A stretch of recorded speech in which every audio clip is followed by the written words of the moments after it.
IBPS PO, ఇక్కడ empty management trainee అంటారన్నమాట. ఓకేనా, IBPS పిఓలో. Okay, ఈ నోటిఫికేషన్ ఇప్పుడు ఫర్ ఎగ్జాంపుల్ 2026 జూన్లో రిలీజ్ అయింది. ముందైతే జూలైలో రిలీజ్ అయింది. అంత ముందు ఇప్పుడు ఆగస్టులో రిలీజ్ అవుతూ ఉండేది. పోనీ ఉదాహరణకి సంవత్సరంలో ఏదో ఒక నెలలో కంపల్సరీ ఈ మిడ్లో జూన్ ఆ టైంలో సంవత్సరం మధ్యలో ఎప్పటికప్పుడు రిలీజ్ అవుతుంటుంది ఐబిపిఎస్ పిఓ అనేది. ఫర్ ఎగ్జాంపుల్ జూన్లో రిలీజ్ అయింది అనుకో. ఇక్కడ ఏది నీకు ఫేజ్ 1 ఎగ్జామ్, ఇదిగో ఫేజ్ 1 అంటే ప్రిలిమ్స్. ఇవన్నీ ఇంకా ఆన్లైన్ అప్లికేషను, ఆన్లైన్లో ఎడిటింగ్ ఆప్షన్ కానీ, ఈ ప్రీ ఎగ్జామ్ మామూలుగా ఒకసారి ఆన్లైన్లో రాయడానికి కానీ, ప్రిలిమ్స్ హాల్ టికెట్ కానీ, ప్రిలిమ్స్ రిజల్ట్ కానీ, ఇవన్నీ ఇంకా కామన్ థింగ్స్. ఓకేనా, ఇక నీకు మెయిన్ ఫోకస్ ఎక్కడ, ప్రిలిమ్స్ మీద. అండ్ ప్రిలిమ్స్ అయిన తర్వాత మెయిన్స్ మీద, ఫేజ్ 2 మీద, అండ్ ఇంటర్వ్యూ రౌండ్ అప్. ఓకేనా, ఇవే ఇంటర్వ్యూలో ఇంగ్లీష్లో మాట్లాడాలి, ఇంగ్లీష్లో రౌండ్ అప్ చేస్తారన్నమాట ఇక్కడ. అందుకే నువ్వు ఇంగ్లీషు ఒక వీటి కోసం బీటెక్లో జాయిన్ అయ్యావు.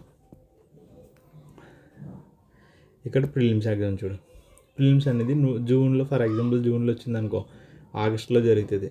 జూన్, జూలై, ఆగస్ట్ 1 మంత్ గ్యాప్లో ఏమైంది నీకు, ప్రిలిమ్స్ ఎగ్జామ్ అయిపోయింది. August, September, October. ఇక్కడ ఆగస్ట్ లాస్ట్లో కదా 23 అంటే ఇంక మంత్ ఎండింగ్ అంటే 1 మంత్ గ్యాప్లో మెయిన్స్ అయిపోయింది. నెక్స్ట్ ఒక 1 మంత్ గ్యాప్లో ఇంటర్వ్యూ రౌండ్ అయిపోద్ది. నీకు అర్థమైందా? అంటే ఇది కూడా ఏమైంది, 5 to 6 monthsలో నీకు ఒక జాబ్ రౌండ్ అప్ అయిపోద్ది. ఓకేనా, నీకు ఇక్కడ ఒకటి గమనించు, నీకు ఇక్కడ జూన్, ఎక్కడ ఐబిపిఎస్ జూన్లో వచ్చింది కదా, ఇక్కడ ఏమైంది, ఇక్కడ చూడు నీకు ఇక్కడ ఏం చెప్పింది, ఎస్బీఐ పిఓ ఎప్పుడు వచ్చింది, ఇది ఎస్బీఐ పిఓ, ఇదిగో ఎస్బీఐ పిఓ కూడా నీకు జూన్లో వచ్చింది. ఓకేనా, అంటే ఇక్కడ నువ్వు ఎస్బీఐ పిఓ జాబ్ రాసిచ్చు, ఐబిపిఎస్ పిఓ రాయచ్చు, ఐబిపిఎస్ పిఓ ఎగ్జామ్. ఓకేనా, ఇక్కడ నువ్వు ప్రిపరేషన్ ఏ లెవెల్లో ఉండాలి, నువ్వు చదువుకుంటూ పోవడమే. Arithmetic, reasoning, English, banking awareness, ఇలా చదువుకుంటూ పోతావు, టెస్టులు రాసుకుంటూ పోతావు రోజు. నీకు ఎస్బీఐ పిఓ పడ్డదా రాసి, ఐబిపిఎస్ పిఓ పడ్డదా రాసి, ఓకేనా, క్లర్క్ పడ్డదా రాసేత్తమే. అలా నువ్వు ఇంకా అది ఇదని ఏం చూడక్కర్లేదు, ప్రతి జాబ్కి అటెంప్ట్ చేసుకుంటూ పోతావు. అంటే నీకు ఈ నెలలో నువ్వు ఐబిపిఎస్ రాసావు అనుకో, మళ్ళీ అంటే ఇంకో జాబ్ వచ్చింది, మళ్ళీ అంటే ఇంకో జాబ్, ఏదో జాబ్ కొట్టుకుంటూ వచ్చేస్తారనమాట. అర్థమైందా? బ్యాంక్ జాబ్లో అందుకే తొందరగా సెటిల్మెంట్ వస్తుంది.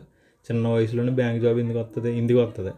అది ఏపీపీఎస్సీ కానీ ఈ పోలీస్ ఎగ్జామ్లు అనుకో, ఇప్పుడు వచ్చిందా ఈ సంవత్సరం రాసావు అనుకో, మళ్ళీ 2 సంవత్సరాలు వెయిట్ చేయాలి. 2 సంవత్సరాల తర్వాత కూడా రాకపోతే ఈలోగా నీ వయసు అయిపోద్ది, పెళ్ళి పిల్లలు పుట్టేస్తారు. అర్థమైందా? జీవితం ఏమవుతుంది, వృధా అయిపోద్ది. అర్థమైందా? ఇక్కడ బ్యాంకింగ్ అడ్వాంటేజ్ అదే. అందుకని చెప్పి బ్యాంక్ జాబు తొందరగా ఈజీగా సెటిల్మెంట్ ఉంటుంది. బ్యాంక్ జాబ్కి ఏంటి తొందరగా సెటిల్మెంట్ ఉంటుంది, శాలరీలు చాలా ఎక్కువ ఉంటాయి.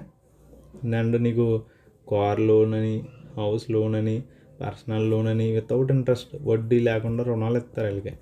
అందుకే బ్యాంకుల్లో వాళ్ళు కార్లు మంచి వేసుకుని, బైక్లు వేసుకుని తిరుగుతారు. లోన్లు వస్తాయన్నమాట వాళ్ళకి ఫ్రీగా, వాళ్ళ వడ్డీ లేకుండా రుణాలు వస్తాయి వాళ్ళకి. ఈ విధంగా ఉంటుంది వాళ్ళ లైఫ్.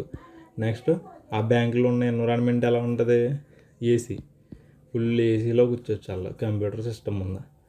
ఓకేనా, అది అడ్వాంటేజ్ అన్నమాట. ఇది పీస్ఫుల్గా ఉంటుందని చెప్పేసి ఎక్కువగా డిమాండ్ ఎక్కువ ఉంటుంది.